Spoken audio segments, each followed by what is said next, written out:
నమస్కారం, మీరు చూస్తున్నారు HN19. నెల్లూరు జిల్లా కోవూరు మండలం కోవూరు వైఎస్ఆర్సీపీ పార్టీ కార్యాలయంలో దొడ్డంరెడ్డి నిరంజన్ బాబురెడ్డి, పచ్చిపాల రాధాకృష్ణారెడ్డి విలేకరుల సమావేశం నిర్వహించారు.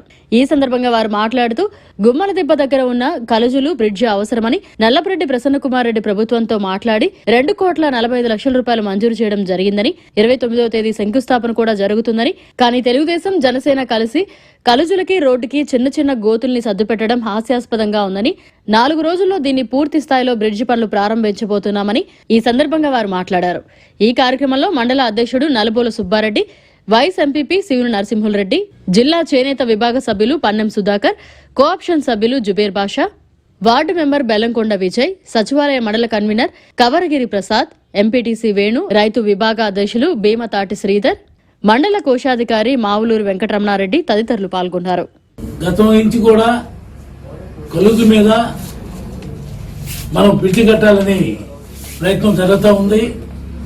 నల్లపరెడ్డి ప్రసన్నకుమార్ గారు ఖచ్చితంగా దాని మీద బ్రిడ్జి అవసరం అని చెప్పి ఉద్దేశంతో ప్రభుత్వంతో మాట్లాడి దాదాపు 2.45 కోట్ల రూపాయలతో కలుజు మీద బ్రిడ్జి, అదేవిధంగా ఇంకొక 3 కల్వర్ట్లు కలిపి 2.45 కోట్ల రూపాయలతో శాంక్షన్ తీసుకురావడం జరిగింది.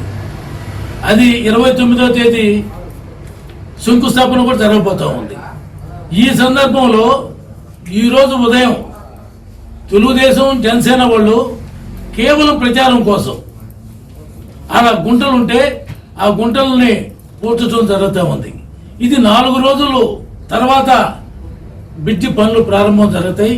వీళ్ళు గుంటలు పూడ్చిన తర్వాత ఉపయోగం లేదు, ఎందుకంటే దానిపైన మళ్ళీ కాంక్రీట్ వస్తుంది, పైపులు అవన్నీ కూడా వస్తాయి. అంటే ఆ రోడ్డు వల్ల ఉపయోగం లేదు. కేవలం మేమేదో ఎరగదీసాము, మేము వాళ్ళు చేయలేదు మేము చేసామని వాళ్ళు చెప్పడం జరుగుతూ ఉంది. కానీ బ్రిడ్జి ప్రారంభం జరగబోతూ ఉంటే ఎవరైనా రిపేర్ పనులు ప్రభుత్వం అనుమతిస్తే దాన్ని నేను వాళ్ళని ప్రశ్నిస్తా ఉన్నా. ఎందుకంటే కేవలం అవగాహన లేకుండా శాంక్షన్ వచ్చిందని చెప్పి 4 రోజుల క్రితం ప్రసన్నకుమార్ గారు పత్రికల్లో చెప్పిన తర్వాత ఈ పని చేయడం అనేది కేవలం ఎన్నికలను దృష్టిలో పెట్టుకొని ప్రజల్ని దృష్టి మళ్లించి మేమేదో చేస్తున్నామని చెప్పి ప్రచారం చేసుకునే దాన్ని తప్ప వాళ్ళు వేసిన పూడొస్తున్న గుంట ఏ రకమైన రాబోయే రోజుల్లో ఉపయోగం లేదు. దానిపైన బ్రిడ్జి వస్తుందని కూడా నేను తెలియజేసుకుంటున్నాను. డొంకదారిలో తీసుకువచ్చి అసత్య ప్రచారం చేస్తూ దీన్ని ఏదో ప్రజలు నమ్మతారనుకోవటం భ్రమ అని చెప్పి నేను తెలియజేసుకుంటూ ఉన్నాను. మీరు ఏదైనా మంచి పనులు చేస్తే మేము అభినందిస్తాం.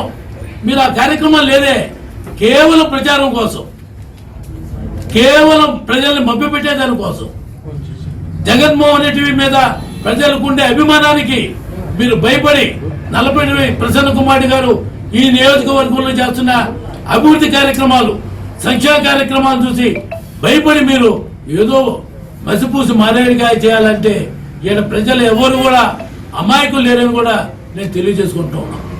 ఇవన్నీ నేను చెప్పిన తర్వాత మీరు సిగ్గుపడాలా. నల్లపరెడ్డి ప్రసన్నకుమార్ సిగ్గుపడాల్సిన అవసరమే లేదు.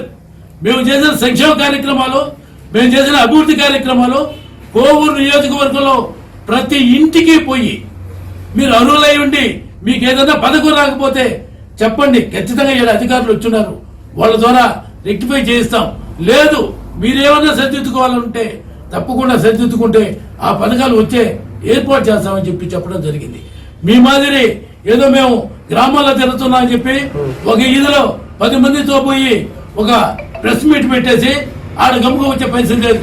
నల్లపరెడ్డి ప్రసన్నకుమార్ గారు కోవూరు నియోజకవర్గంలో 1,12,000 ఇళ్లకు పోయి ప్రతి ఒక్కరి సాధక బాధకాలు తెలుసుకొని వాళ్ళ కళ్ళలో చిరునవ్వు చూసి ఈరోజు నియోజకవర్గ అభివృద్ధి కోసం ఇంకా కూడా కష్టపడుతున్న వ్యక్తి నల్లపరెడ్డి ప్రసన్నకుమార్. మేము మీ మాటలకి నవ్వుకుంటున్నాం తప్ప మేము సిగ్గుపడాల్సిన అవసరమే లేదు. మేము సిగ్గుపడే పనులు మేము ఏ కూడా చేయమని కూడా వైఎస్ఆర్ కాంగ్రెస్ పార్టీ తరఫున తెలియజేసుకుంటా ఉన్నాం. తెలుగుదేశం పార్టీ జనసేన నాయకులు ప్రెస్ మీట్ పెట్టడం చూశాను, నేను నవ్వొస్తా ఉంది. ఎందుకంటే 2004 నుంచి 2009 దాకా దినేష్ మీ నాయన మా సీనయ్యే ఎమ్మెల్యేగా ఉన్నాడు. మరలా 14 నుంచి 19 దాకా మీ నాయనే ఉన్నాడు దినేష్. కల్లులు అంతకు ముందు ఎప్పటి నుంచో అలాగే ఉన్నాయి. అప్పుడు చేయకూడదమ్మా. మరి ఇప్పుడు రేపు మేము 29 శంకుస్థాపన చేస్తున్నామని తెలిసిందా? ఇప్పుడు పోయి జెండాలు కట్టేది కాంక్రీట్ పోస్తున్నారు. అక్కడ అర్థం ఉందా? ఏమన్నా ఉపయోగమా? మేము ఇమీడియట్ గా స్టార్ట్ చేయబోతున్నాం. బ్రహ్మాండమైన కాజ్వే అయిపోతున్నాం అక్కడ పెట్రోల్ బంక్ దాకా. మీకు తెలుసా? అంటే మేము ఎప్పుడు ప్రెస్ మీట్ పెట్టి 2,45,00,000 రూపాయలు శంకుస్థాపన చేస్తున్నాం అని తెలిసిందో ఈ రోజు తెలిసిందమ్మా మీకు. ఏం చేశాడు 10 సంవత్సరాలు మీ నాయన? అప్పుడు అంతకు ముందు నుంచి ఉంది 24 గంటలు మేము ప్రతిరోజు పోయే రోడ్డు అది. ఏంటి అప్పుడు కనపడలేదా? మీకు ఒక చిన్న ఉదాహరణ, ఇనమడుగు గేటు దగ్గర నుంచి రైల్వే స్టేషన్ వరకు ఘోరమైన రోడ్డు అది. ఎంత ఘోరమైన రోడ్డు అంటే కొన్ని వేల లారీలు ప్రతిరోజు వేగం నుంచి వెళ్తుంటే కనపడలేదా మీ అందరికీ? తెలుగుదేశం పార్టీ జనసేన వాళ్ళకి. ఇప్పుడు చూడండి పోయి ఈ రోజు కూడా 500 లారీలు వెళ్ళినాయి అక్కడ వ్యాగిన్లో నుంచి. ఎలా ఉందో చూడండి రోడ్డు పోయి. ఎవరు వేశారు అది? ఎవరు గవర్నమెంట్లు వేశారు? ఇలాంటి చాలా రోడ్లు ఇప్పుడు నిరంజన్ బాబు చేసినట్టు ఎన్ని కలవట్లు, ఇరిగేషన్ ప్రాజెక్టులు ఎన్ని చేశారు. ఈ రోజు డ్రామా ఆడుతున్నారు. ఆడ పోయి జెండాలు నాటి నాయకులందరూ కూర్చొని ఇనమడుగు రోడ్డు వేస్తున్నారు. 65 కోట్ల రూపాయలతో ఇనమడుగు రోడ్డు వస్తుంది. ఇవన్నీ ఎక్కడి నుంచి వచ్చినాయి అంటే 6 లైన్ రోడ్లు అయితే ఇంతవరకు చరిత్ర చూస్తుంటారా మీరు? నేనే శంకుస్థాపన, మీ నాయకులందరూ శంకుస్థాపన చేసిన దానికి గాలి వాన తుఫాన్లు కూడా ఆపడంలే. అలాంటి వర్క్ కోవూరుకు తెచ్చిన మహానాయకుడు ప్రసన్న కుమార్ ఢిల్లీ లెవెల్లో దాన్ని ప్లాన్ చేశారు. 8 లైన్లు సెంట్రల్ లైటింగ్. అక్కడ పెన్నా బ్రిడ్జి దిగిన దగ్గర వెంకటేశ్వరపురం ఫ్లైఓవర్ దిగిన కాడి నుంచి సాయిబాబా గుడి ఫ్లైఓవర్ ఎక్కిన దాకా 8 రోడ్లు అంతకన్నా అందమైన రోడ్డు ఆంధ్రప్రదేశ్ లో లేదు. కావాలంటే చూడండి, పోయి R&B వాళ్ళని అడగండి. సెంట్రల్ గవర్నమెంట్ నిధుల కోసం ఢిల్లీ దాకా వెళ్ళారు. అనిల్ కుమార్ యాదవ్ను పెట్టుకొని తీసుకొస్తే శంకుస్థాపన చేశారు. ఇప్పుడు అందరూ ఆశ్చర్యపోతున్నారు. అక్కడ నిజంగా చెప్పాలంటే ఒక విచిత్రం, ఒక్క అలిగేషన్ లేదు. ఒక్క అలిగేషన్ లేకుండా అన్ని ఇళ్లు లేవదీసిన గొప్ప మనిషి ప్రసన్న కుమార్ అని గుర్తుపెట్టుకోండి. మరిన్ని అప్డేట్స్ కోసం మన HN9 టీవీ ఛానల్ ని సబ్స్క్రైబ్ చేసుకోండి.